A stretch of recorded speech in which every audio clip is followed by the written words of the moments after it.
할렐루야. 오늘 본문에서 우리는 예수님께서 행하신 세 가지의 기적의 사건들을 우리가 만나게 되는데요. 거라사인의 지방에 있던 더러운 귀신 들린 사람에게서 이 귀신이 이제 쫓겨나가는 그런 사건이 있고, 다시금 예수님께서 갈릴리로 제자들과 함께 돌아오셨을 때에 12살 된 회당장 야이로의 딸과 또 12년 동안 혈루증을 앓고 있었던 이 여인을 고쳐주시는 사건을 오늘 본문에서 우리가 만나게 됩니다. 사실 그래서 오늘 본문은 적어도 3번을 나눠서 설교를 해야 할 만큼 분량이 굉장히 많은 내용입니다. 그런데 오늘은 이 세 가지 사건을 통해서 우리에게 주님께서 전체적인 의미에서 말씀하시고자 하시는 것이 무엇인가 라는 것을 좀 넓은 의미에서 보고자 좀 무리를 해서 5장 전체를 우리가 함께 읽었고요. 이 내용을 좀 살펴보려고 합니다. 자, 그런데 오늘 본문 5장에서 나오는 이 세 가지의 사건들은 사실상 마가복음 4장에서부터 시작된 예수님의 4가지 비유의 말씀과 또 지난주에 우리가 함께 살펴보았던 풍랑을 잠잠케 하신 기적과 매우 긴밀한 연관성을 갖고 있는 말씀이라는 것을 우리가 알게 됩니다. 특히 이제 마가복음 4장에 나오는 4가지의 비유의 말씀이 있는데요. 이 4가지의 비유의 말씀은 하나님 나라의 특징이 무엇인가를 우리에게 소개해주고 있는 아주 귀한 말씀이라고 볼 수가 있습니다. 이 4가지의 비유를 통해 소개된 하나님의 나라가 구체적으로 어떻게 이루어지게 되는지가 사실 어떻게 보면 이 5장의 말씀에서 실제적인 예로 드러나고 있다는 것으로 우리가 볼 수 있다는 것이죠. 그러니까 먼저 예수님이 하나님 나라가 이렇다라고 말씀해 주시고 5장 본문에서는 그러면 하나님의 나라는 어떻게 정말 이루어지는가, 이거를 실제로 보여주게 된 사건이 소개되고 있다는 것입니다. 자, 그렇다면 먼저 예수님께서 비유로 말씀하신 이 하나님 나라의 특징은 과연 어떤 것일까요? 먼저 씨 뿌리는 자의 비유에서 우리가 씨를 뿌리러 이제 농부가 나갑니다. 농부가 나가서 이렇게 씨를 쫙 뿌리게 되는데, 덜어는 길가에 떨어지기도 하고, 덜어는 돌밭에 떨어지기도 하고, 덜어는 가시덤불에 떨어지기도 합니다. 그러나 이렇게 실패한 것처럼 보이긴 하지만 결국에는 좋은 밭에 떨어져서 열매를 얼마나 맺게 됩니까? 적게는 30배, 60배, 많게는 몇 배요? 100배의 결실을 맺게 된다. 또 등불의 비유도 나오고요. 자라나는 씨앗의 비유도 나오게 되고, 겨자씨의 비유도 나오게 되는 것을 보게 됩니다. 이런 것을 통해서 이 비유를 통해서 계속 말씀해주고 있는 하나님의 나라는 어떤 것이냐면, 처음에는 미약합니다. 처음에는 약합니다. 그러나 시간이 지나면 반드시 나중에 따라합시다. 신이 창대해진다. 할렐루야. 그러니까 처음은 미약할 수 있지만 나중엔 반드시 창대해진다는 사실을 이 비유를 통해서 말씀해주고 있는 것입니다. 이렇듯 예수님께서 말씀하신 이 4가지의 비유는 이렇게 한 문장으로 정리할 수 있습니다. 한번 따라할까요? 하나님 나라는 반드시 성공한다. 네. 할렐루야. 그러니까 하나님 나라는 실패하지 않는다. 하나님 나라는 반드시 성공한다는 것을 이 4가지의 비유의 말씀을 통해서 주님이 선포해 주셨던 것이죠. 비록 여러 가지 어려운 일들과 방해가 있을 수는 있습니다.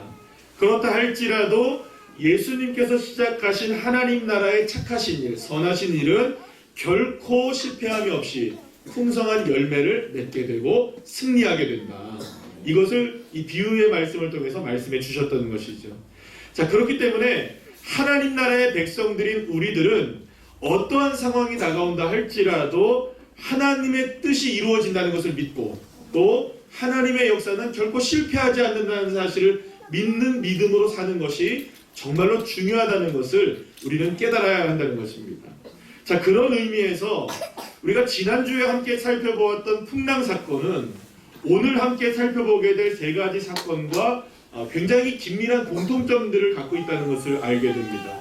어쩌면 오늘의 본문에 나오는 3가지 사건과 지난주에 함께 살펴보았던 이 사건, 그 풍랑의 사건, 이 4가지의 사건은 사실은 어쩌면 우리가 인생을 통해서 겪게 되는 여러 가지 다양한 삶의 문제들을 그대로 보여주는 것이라고 볼 수가 있습니다. 먼저 여러분, 갈릴리 호수에서 만난 큰 풍랑은 자연을 통해서 다가오는 여러 가지 어려운 일들을 우리에게 말해준다고 할 수 있습니다. 여러분, 그 호주에서 큰 산불이 일어났잖아요. 어마어마한 큰 산불이 일어났어요. 몇 개월 동안 지속되었던. 수많은 동물들이 죽고 사람들이 죽습니다. 또 얼마 전에 보니까는 또 터키에서 어제가 그젠가 지진이 나고 또 이런저런 곳에서 여러분들 얼마나 많은 자연재해가 많이 일어납니까? 우리나라라도 예외는 아니지 않습니까? 이 자연재해를 피할 수 있는 방법이 사실은 우리에게는 존재하지 않습니다. 필리핀에서 화산이 폭발하고 여기저기서 지진이 나게 되는 일들. 여러분, 또한 거라사의 귀신 들린 사람의 모습을 통해서 우리의 삶에 지금 실제하고 있는 이 사탄과 마귀와 귀신의 역사들, 여러분 절대 그건 꾸며낸 이야기가 아닙니다. 실제로 우리를 괴롭히고 있는 영적인 문제들, 과연 이 문제를 어떻게 우리가 해결할 것인가? 그뿐이 아니죠. 야이로의 어린 딸이 죽어가고 있는 이 모습을 통해서 인간에게 있어서 가장 두려운 존재가 뭘까요, 여러분? 죽음 아니겠습니까? 이 죽음의 문제를 우리가 어떻게 이겨낼 수 있을까? 마지막으로 혈루증을 앓고 있던 이 여인의 모습은요, 병원을 찾아다닙니다. 효염이 있다고 하는 모든 약들을 다 먹어봅니다. 그러나 병세는 더 악화됩니다. 인간의 노력을 하면 할수록 절망이 더 다가오고 있을 때예요.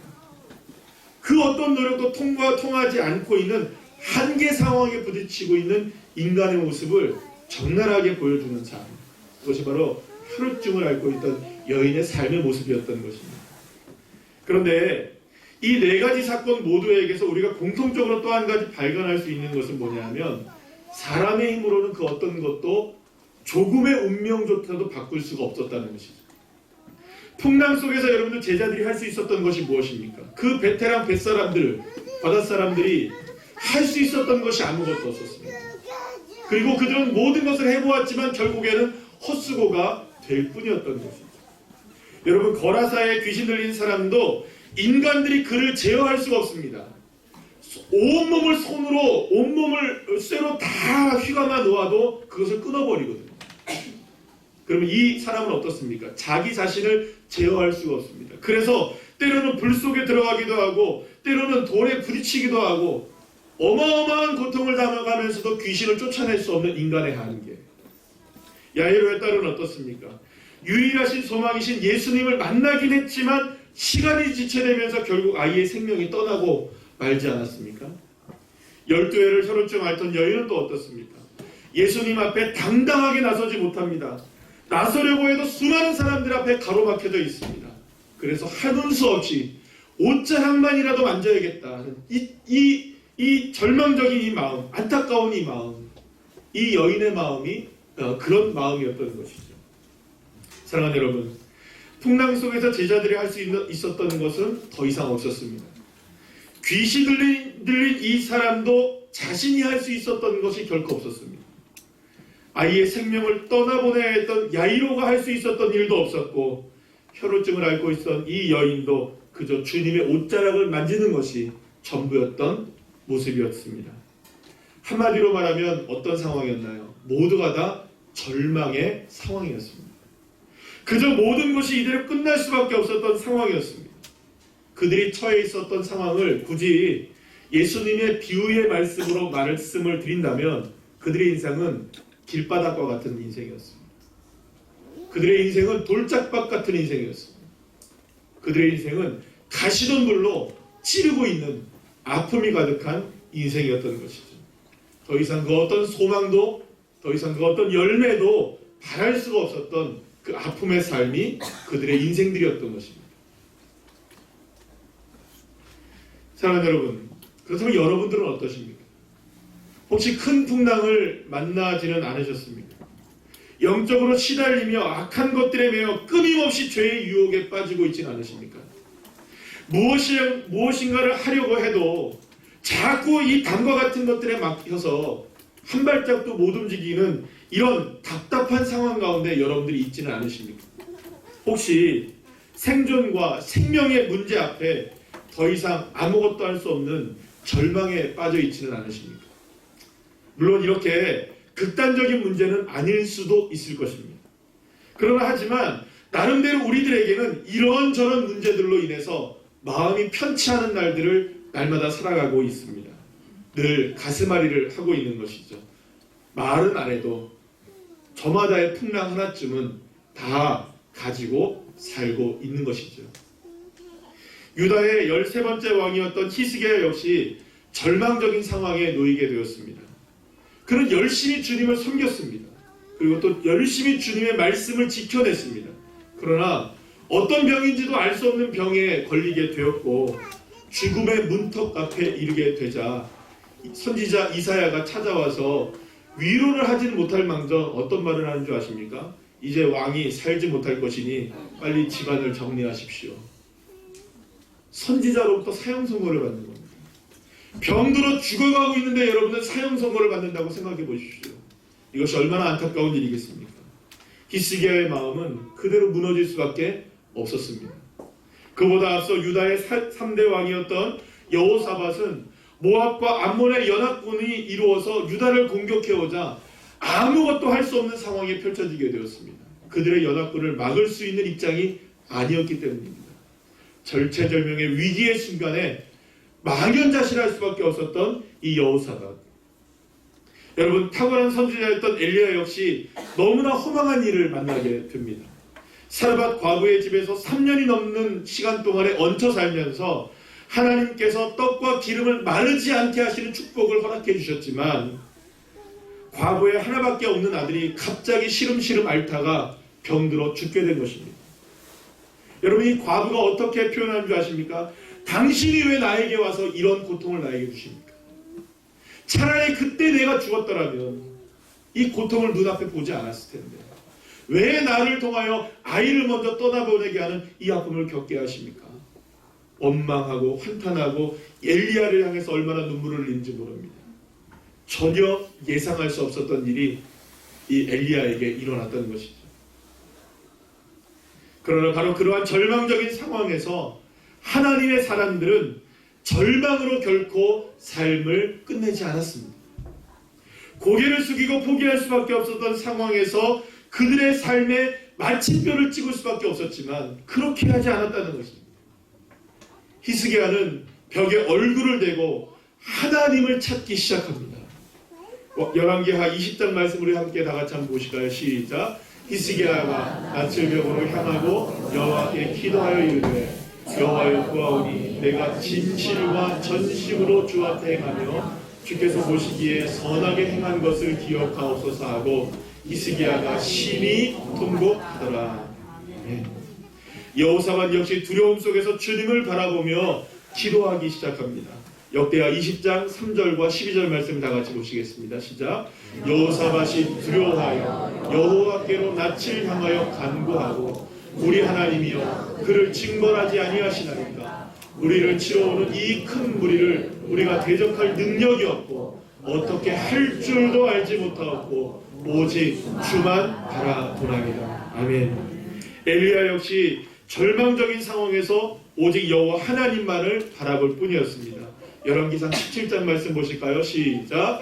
여호와께 부르짖어 이르되 내 하나님 여호와여 주께서 또 내가 우고하는 집 과부에게 재앙을 내리사 그 아들이 죽게 하셨나이까 하고 그 아이 위에 몸을 3번 펴서 엎드리고 여호와께 부르짖어 이르되 내 하나님 여호와여 원하건대 이 아이의 혼으로 그의 몸에 돌아오게 하옵소서. 아멘.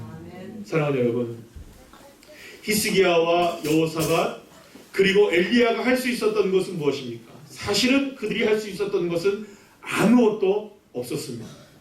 그러나 그들은 한 가지 할 수 있는 것이 있었습니다. 마지막 남은 한 가지가 있었습니다. 하나님은 바라볼 수 있었던 것입니다. 주님께 기도할 수도 있었던 것입니다. 그것이 그들이 할 수 있는 전부였던 것입니다. 풍랑 속에서 다 죽어가던 제자들이 할 수 있었던 것이 무엇이었습니까? 예수님을 마지막에 깨워보는 것이었습니다. 거라사에 귀신 들린 사람에게서 귀신이 떠나갈 수 있었던 유일한 방법은 무엇이었습니까? 주 예수님이 그에게 다가오시는 것뿐이었습니다. 12년 동안 혈루증을 앓으며 절망 속에서 살아야 했던 여인의 혈루 근원이 마를 수 있었던 것도 오직 예수님에게서 나가셨던 능력밖에는 없었던 것입니다. 심지어는 예수님을 기다리다가 죽은 야이로의 어린 딸의 생명도 오직 예수님께서 손을 붙잡고 일어나게 하셨을 때 할렐루야 그가 일으켜 세워졌던 것입니다. 사랑하는 여러분, 주님에게는 실패가 없으십니다. 풍랑도 귀신도 질병도 죽음도 모두 주님의 손앞에 올려질 때 그 문제들은 주님의 역사로 새로운 일이 일어나게 된 줄로 믿으시길 바랍니다. 자, 그렇기 때문에 저와 여러분에게 있어서 가장 중요한 것은 주님을 온전히 믿는 것, 이 믿음 하나뿐인 것입니다. 그래서 예수님은 풍랑 속에서 제자들을 향해 이렇게 말씀하시죠. 어찌 믿음이 없느냐. 어찌 믿음이 없느냐. 혈루증을 앓고 있었던 여인을 고침받았을 때에도 예수님은 이렇게 말씀하십니다. 딸아, 내 믿음이 너를 구원하였다. 믿음이 구원하였다. 야이로의 딸이 예수님이 기다리다가 죽게 되었을 때 예수님은 뭐라고 말씀하십니까? 두려워하지 말고 믿기만 하라. 믿기만 하라. 그리고 죽어있는 소녀의 손을 붙들고 달리다 크고 마시고 소녀야 일어나라 하셨을 때 야이로의 어린 딸이 일어나 걷게 되었던 것입니다. 사랑하는 여러분, 예수님은 우리에게도 이러한 믿음이 필요하다고 말씀하십니다. 여러분의 믿음의 수준이 내가 믿는 내 믿음의 수준에 머무는 것이 아니라 우리 함께 지난주에 함께 살펴보았죠. 우리의 믿음이 누구의 믿음의 수준이 되어야 된다는 겁니까? 예수님의 믿음의 수준. 우리 스스로는 다 믿는다고 생각합니다. 여러분, 이 명절에도 이렇게 나와서 예배를 드린다면 여러분들의 믿음은 정말 대단하신 믿음입니다. 별로 칭찬을 해도 아멘. 그러나 여러분, 이 믿음에 만족해서는 안 되는 겁니다. 우리의 믿음이 우리의 믿음으로 끝나지 않고 예수님 수준의 믿음이 되어야 되는 것입니다. 그 믿음의 수준으로 우리를 이끌어 가시기를 원하시는 것이죠. 사랑하는 여러분, 달리다쿰의 믿음이 되시기를 간절히 축원합니다. 그 어떤 소망도 없는 죽음에서조차 일으켜 세우시기 위해 손을 잡으시며 우리를 향해 일어나라! 일어나는 믿음이 되어라! 그 믿음으로 일어나셔야 된다. 누구의 믿음으로? 예수님의 믿음으로. 그런데 여기서 우리가 한 가지만 조금 더 살펴봐야 할 것이 있습니다. 바로 거라사인의 땅에서 만난 귀신 들린 사람에 관한 이야기입니다. 사실 여러분, 우리가 이 본문을 4장부터 5장까지를 쭉 읽어보면 예수님은 큰 풍랑을 만날 것을 아시면서도 갈릴리에 배를 띄우게 하셨고 또 풍랑 속에서 바다를 건너가게 하셨습니다. 여러분, 이 거리가 얼마나 정도 되는 줄 아십니까? 약 지금 학자들에 의하면 약 50km 정도가 넘는다 그래요. 그러니까 여러분, 여기서 50km를 뭘 저간 겁니까? 풍랑 속에서 노를 저간 거예요. 여러분, 그러면 여러분, 이거 굉장히 무모한 도전이잖아요. 왜 이렇게 이 무모한 도전을 하셨던 것일까요? 예수님께서 풍랑이 일어날 것도 아셨음에도 불구하고 그 먼 곳에 그 거라사인의 땅에 왜 가셔야만 했을까요? 이 거라사인이 땅에 속해 있었던 이 데가볼리라는 지역인데요. 한번 따라합시다. 데가볼리. 이 데가라는 말은 10개라는 뜻을 말하는 거고요. 이 볼리라는 말은 도시를 얘기합니다. 그래서 당시에 로마에서는 어떤 정책을 썼냐 하면 로마에서 각각의 그 나라들마다 이방인 자신의 그 로마인들이 거주하는 도시들을 이렇게 지어요. 그러면 한 건에 몇 개를 짓냐면 한 10개 정도를 한꺼번에 이렇게 짓습니다. 주변 지역에 이렇게 10개를 한꺼번에 모아놔요. 그런 곳을 데가볼리라고 이야기합니다. 자, 그런데 지금 예수님께서 가셨던 지역이 거라사인의 땅이라고 얘기하는데 나중에 보면 그 땅이 뭐라고 얘기합니까? 데가볼리 지역 이렇게 나와요. 그러니까 예수님께서 지금 어디를 가셨느냐? 유대인의 땅에서 유대인의 땅으로 간 것이 아니라 유대인의 땅에서 로마 군인들이 거주하는 땅, 이방인들의 땅이었던 땅으로 가셨던 겁니다. 그런데 거기에 무엇이 있습니까? 귀신 들린 사람이 있었던 거예요. 여러분, 그러니까 여러분, 더 재밌는 사실이 있어요. 오늘 본문에 보시면 여러분, 오늘 21절 말씀을 보시면 예수님께서 배를 타시고 다시 어디로 오십니까? 갈릴리로 오세요. 여러분, 이 말을 잘 생각해 보세요. 예수님이 밤새 풍랑을 맞아서 50km를 로를 저어서 가셔서 그 귀신 하나 고치시고 다시 어디로 오신 겁니까? 갈릴리로 오신 거예요. 왜 그 수고를 하셨을까요? 왜 그 풍랑을 만나야 했고 왜 그 수고를 하셨냐 이겁니다. 그만큼 이 갈릴리에서 떠나서 이 거라사인의 귀신 들린 사람을 고쳐야만 했던 이유가 너무나 분명했다는 것이죠. 굉장히 중요한 의미가 있었다는 것입니다. 자, 그런데요, 또 한 가지를 살펴보면 이 중요성을 우리가 알게 됩니다. 이 거라사인의 이 귀신 들린 사람을 고침을 받았던 사건이 마태복음과 마가복음, 누가복음에 기록되어 있거든요. 근데 마태복음과 누가복음은 이 분량이 좀 짧습니다. 그런데 여러분 오늘 본문 보시죠. 5장 전체가 몇 절입니까? 43절이에요. 그런데 몇 절까지 되어 있어요? 절을 보시면 나옵니까? 어디를 보셔야 돼요? 성경을 보시면 몇 절까지입니까? 20절까지예요. 그러니까 5장 전체의 절반이 지금 어떤 이야기로 할애되어 있는 겁니다. 거라사인의 귀신 들린 사람의 이야기예요.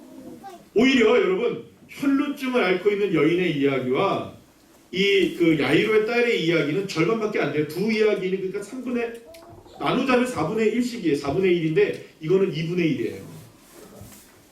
분명히 차이가 있죠, 여러분? 자, 그렇다면 한번 생각해 보세요. 왜 이토록 마가는 이 거라사인의 귀신 들린 사람에게 집중하고 있을까요?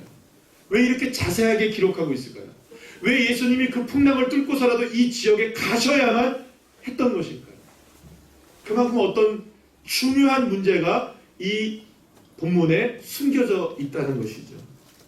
자, 그런데 이것은 여러분 아까 전에 제가 처음 말씀드렸던 것처럼 마태복음 5장의 말씀은 마가복음 5장의 말씀은 마가복음 4장의 말씀과 연결이 되어 있다고 말씀드렸나요? 안 드렸나요?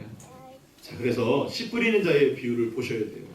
씨 뿌리는 자의 비유의 마가복음 4장 15절 말씀 우리 다 같이 한번 읽어볼까요? 시작. 말씀이 길가에 뿌려졌다는 것은 이들을 가리킴이니 곧 말씀을 들었을 때에 사탄이 즉시 와서 그들에게 뿌려진 말씀을 빼앗는 것이요. 이런 예수님의 말씀이 있어요. 이 말씀은 무슨 말씀이냐면 예수님께서 씨 뿌리는 자의 비유를 말씀하신 다음에 예수님께서 씨 뿌리는 자의 비유의 말씀을 예수님의 제자들에게 해석해 주실 때에 말씀하신 말씀이에요. 자, 이 말은 무슨 말씀입니까? 결국에는 하나님의 나라가 풍성하게 이루어져 가야 하는데 열매를 맺어야 하는데 열매를 맺지 못하게 하는 실제적인 세력이 있는데 그 세력이 누구다? 사탄이다.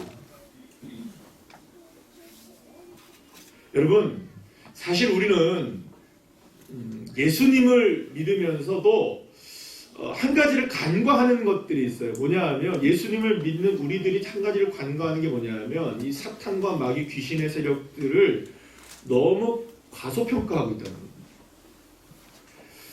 여러분, 그런데요, 주님은 오늘 분명히 말씀하시는 게 뭐냐 하면 우리가 하나님 나라의 열매를 풍성하게 맺지 못하고 하나님의 말씀이 온전히 뿌리를 내지 못하고 열매를 맺지 못하게 하는 가장 큰 영향력을 미치고 있는 악한 세력이 누구냐? 사탄의 세력입니다. 사랑하는 여러분, 마귀는 지어낸 이야기가 아닙니다. 마귀는 실제합니다. 오늘 본문에서 거라사인의 땅에 살던 귀신 들렸던 사람은 단순히 여러분 오해하지 마세요. 정신나간 사람 이 정도 수준이 아니라는 거예요. 여러분. 실제로 귀신이 들렸고 실제로 사탄에게 사로잡혀 사는 모습을 분명하고 명확하게 보여주고 있다는 거죠. 여러분 생각해 보세요. 만약에 예수님이 마귀가 실제하지도 않고 이 귀신이 실제하지도 않고 사탄이 실제하지도 않는데 큰 폭풍을 뚫고서 거라사인의 땅에 가서 그 귀신을 쫓아내주고 고쳐줄 이유가 있었겠어요? 없었겠어요? 그럴 이유가 없잖아요. 그렇기 때문에 예수님은 하나님 나라가 이 땅에 이루어지게 하는 데 있어서 가장 큰 방해를 하고 있는 이 사탄의 세력을 향해 따라합시다. 선전포고를 하셨다. 선전포고를 하신 겁니다. 다시 말하면 예수님이 시작하신 하나님의 나라와 거짓된 사탄의 세력이 주장하고 있는 이 세상의 나라가 충돌하게 되었다는 것을 보여주고 있는 것입니다. 예수님은 그러나 중요한 것이 있습니다. 하나님의 나라가 보이지 않고 하나님의 능력이 보이지 않는다 할지라도 이 세상의 권세를 붙잡고 있는 이 악한 영적인 세력들을 향해서 예수님께서 나아가시기만 하시면 거짓된 영들은 떠나가고 귀신들은 떠나가고 마귀들의 세력들은 예수님의 발 앞에 무릎을 꿇게 되는 줄로 믿으시길 바랍니다. 이걸 보여주시는 것입니다. 그리고 그 어떠한 방해에도 불구하고 비록 사탄이 방해한다 할지라도, 귀신이 방해한다 할지라도, 악한 영들이 방해한다 할지라도 하나님의 나라는 반드시 이루어지고, 하나님의 역사는 반드시 세워지고, 하나님은 반드시 약한 세력의 왕국들을 무너뜨리시고 귀신들을 쫓아내시며 하나님의 나라를 반드시 이루신다는 사실. 사랑하는 여러분, 다시 한번 말씀드립니다. 사탄과 마귀와 귀신은 결코 지어낸 얘기가 아닙니다. 저와 여러분이 일어나지 못하게 하고 믿음을 갖지 못하게 하는 실제적으로 작용하는 힘이 누가 하는 줄 아십니까? 여러분, 마귀가 하는 일입니다. 사탄이 하는 일입니다. 여러분, 마귀의 권세와 사탄의 계략과 귀신의 장난을 여러분 결코 과소평가하지 마시길 바랍니다. 그러나 여러분, 두려워할 일은 아무것도 없습니다. 우리 주 예수님이 계시기 때문입니다. 그렇기 때문에 저와 여러분이 믿음으로 일어나기 위해서 싸워야 할 싸움은 보이는 싸움이 아니라 보이지 않는 영적 싸움을 싸우셔야 하는 것입니다. 따라합시다. 영적인 전쟁. 영적 전쟁을 하셔야지 돼요. 에베소서 6장 12절 말씀을, 우리 쉬운 성경의 말씀을 한번 읽어볼까요? 시작. 우리의 싸움은 이 땅의 사람들에 대항하여 싸우는 것이 아니라 이 세상의 어두운 세력들과 공중의 권세 잡은 악한 영들에 대항하여 싸우는 것입니다. 할렐루야. 그런데 여러분, 오늘 본문에서요, 귀신 들린 자에게서 나온 귀신이 자신의 이름을 뭐라고 얘기하냐면 군대라고 얘기해요. 내 이름은 군대입니다, 이렇게 얘기해요. 여러분, 여기서 말하는 군대는요, 로마 그 군대에 6,000명을 한 군단으로 보고 있었는데요, 그 군단을 얘기하는 군대를 얘기해요. 그러면 여러분, 이 말이죠. 이 귀신 들렸던 사람에게 몇 마리의 귀신이 들어가 있었던 거예요. 적어도 6,000마리의 귀신. 말이 됩니까, 여러분? 6,000마리의 귀신이에요. 6,000마리. 나중에 보면 여러분, 귀신들이 다 어디에 들어갑니까? 돼지떼에 들어가는데 돼지는 몇 마리예요? 약 2,000마리예요. 그러니까 돼지 한 마리에 몇 명 들어간 겁니까? 몇 명이라고, 몇 마리 들어간 겁니까? 3마리 들어갔어요. 그러니까 사실 어떻게 보면 좀 형편이 나아진 걸 수도 있어요. 그죠? 한 사람에 6,000마리 들어있다가 돼지 한 마리에 3마리씩 들어갔으니까. 뭐 이걸 여러분들 이야기하는 게 아니라, 그래서 여러분 6,000마리의 귀신이 있다는 건 도대체 뭘 얘기하는 걸까요? 아, 귀신이 6,000개구나, 이걸 얘기할까요? 그게 아니라 이 이야기는 어떤 의미를 갖고 있냐면 6,000마리의 군대의 귀신이 입힐 정도로 다양한 모습으로 우리에게 다가오는 공격들이 실제 존재한다는 거예요. 이게 무슨 말이냐? 6,000가지의 모습으로 다가올 수 있다는 거예요. 사랑하는 여러분, 베드로전서 5장 8절 말씀 한번 읽어볼까요? 시작. 근신하라, 깨어라, 너희 대적 마귀가 우는 사자같이 두루다니며 삼킬 자를 찾느니라. 이 말씀을 묵상하면서 사자를 생각해봤어요. 그러면서 가끔 보는 동물의 왕국을 생각해 보았습니다. 여러분, 동물의 왕국에서 보면 사자가 처음부터 어앙 거리면서 달라집니까? 아니죠. 제가 표현을 못하겠는데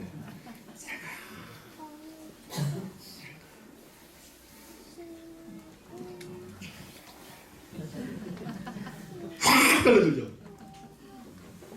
이해가 되십니까?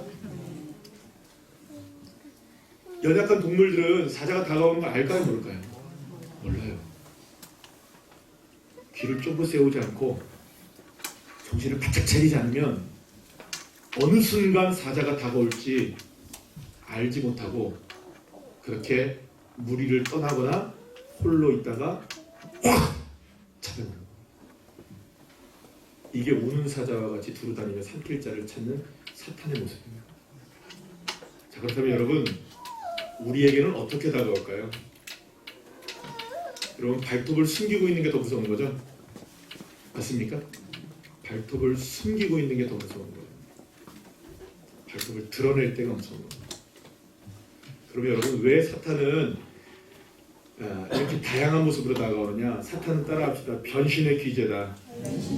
여러분들 오늘 아침에도 다 변신하고 오셨죠? 그렇잖아요?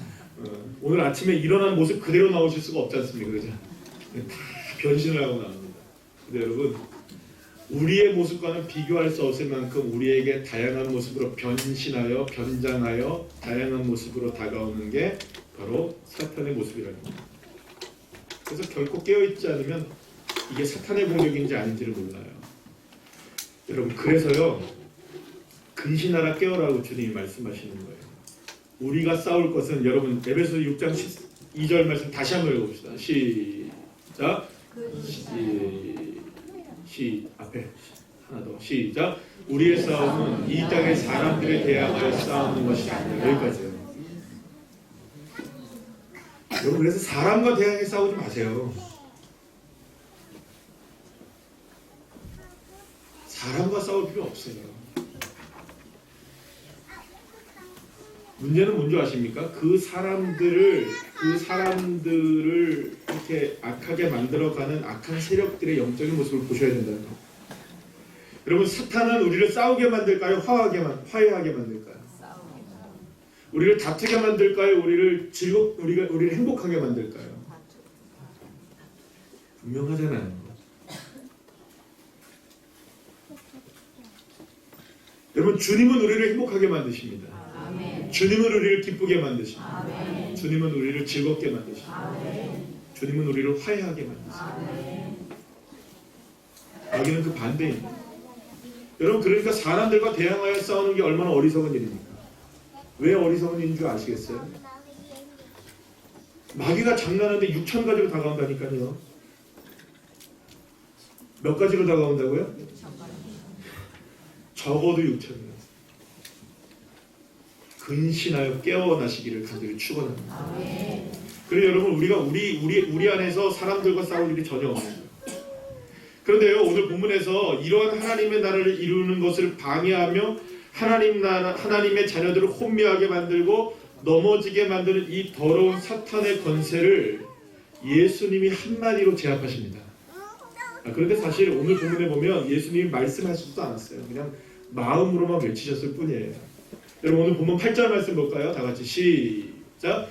이는 예수께서 이니 그에게 이르시기를 더러운 귀신아 그 사람에게서 나오라 하셨습니다. 아멘. 사랑하는 여러분, 예수님이 걷는 그 자체의 힘을 믿으시길 바랍니다. 예수님의 이름 앞에, 예수님의 존재 앞에 마귀의 권세는 무릎을 꿇는 줄로 믿으시길 바랍니다.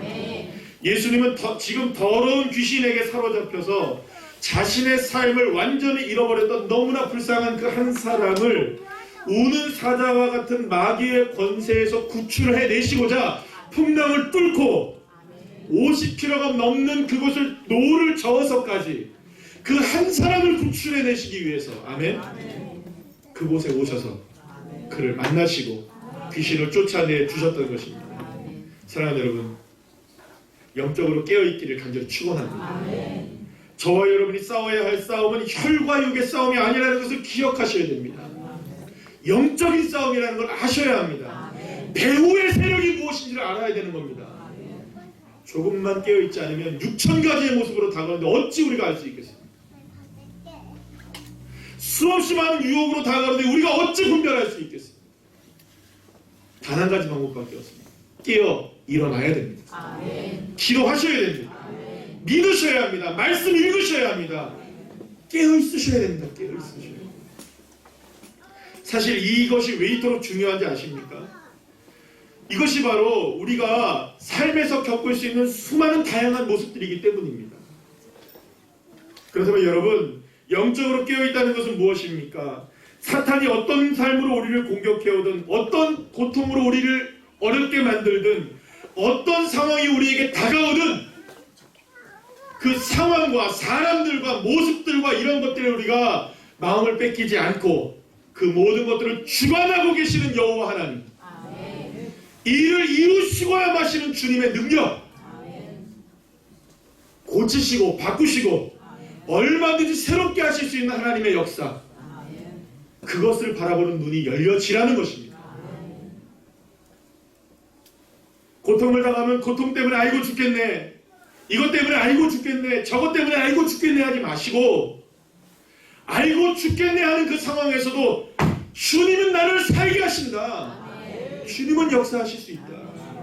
내 믿음의 수준을 내 믿음으로 갖지 마시고요, 예수님 수준으로 올리시자 이 말씀입니다.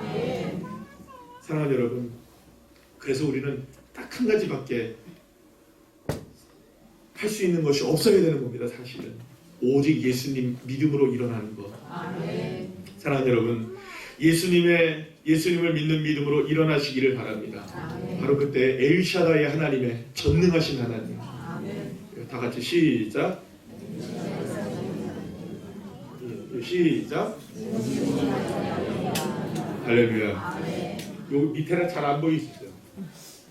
믿는 자에게는, 아멘이십니까?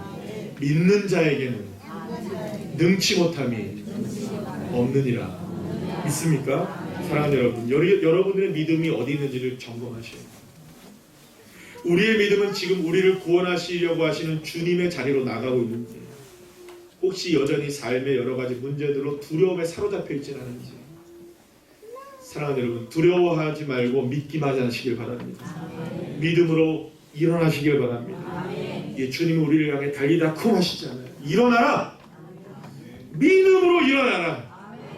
사랑하는 여러분, 이렇게 믿음으로 일어날 때 능치 못함이 없으신 주님의 능력으로 우리의 삶에 100배의 축복으로 역사하시는 그 하나님의 축복을 저와 여러분이 경험하게 되는 믿음의 자녀들 되시기를 간절히 축원합니다.